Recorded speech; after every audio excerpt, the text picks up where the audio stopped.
পল্লবী কালশি এলাকার ত্রাস ভৈরাদে গ্রুপের আশিক গ্যাং এখন মিরপুর ১১ নম্বর এভিনিউ ৫-এর প্রান্তিক হাউজিং এলাকারও আতঙ্ক।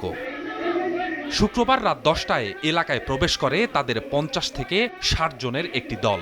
মুখে মাস্ক থাকলেও তাদের বেশিরভাগের হাতেই ছিল ধারালো দেশীয় অস্ত্র। প্রায় ঘণ্টাখানেক ধরে সড়কের আশেপাশের বাসাবাড়ির জানালার গ্লাস, সিসিটিভি ক্যামেরা ভাঙচুর করে তারা।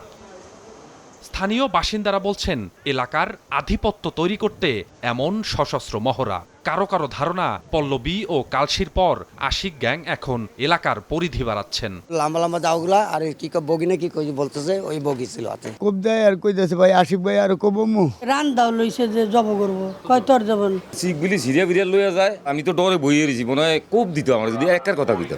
আমার বাড়ি দিছে, তাই মনে করছে কোপ দিছে, কিন্তু পরে আমি তাড়াতাড়ি একটা সরে আইসা পড়ছি।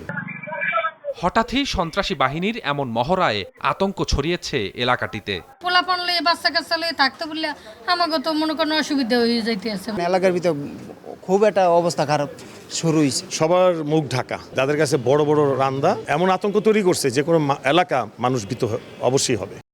আশিকের কথিত ভৈরাদে গ্রুপের সদস্য সংখ্যা প্রায় শতাধিক।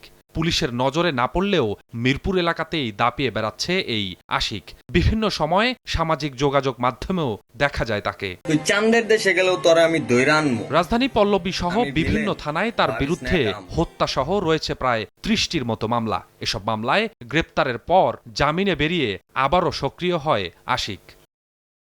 আমরা চেষ্টা করছি তাকে গ্রেফতার করার জন্য, গ্রেফতার করে আমরা তার বিরুদ্ধে আইনগত ব্যবস্থা নেব। মামলা যেগুলো আছে তখন ওই মামলাগুলো সরাসরি হবে, আর যখন গ্রেফতার করি তখনও যদি কিছু পাই সেটা মামলায় আসবে। তাদের বিরুদ্ধে আমাদের ব্যবস্থা আগে থেকে জারি আছে, চলমান থাকবে আর কি।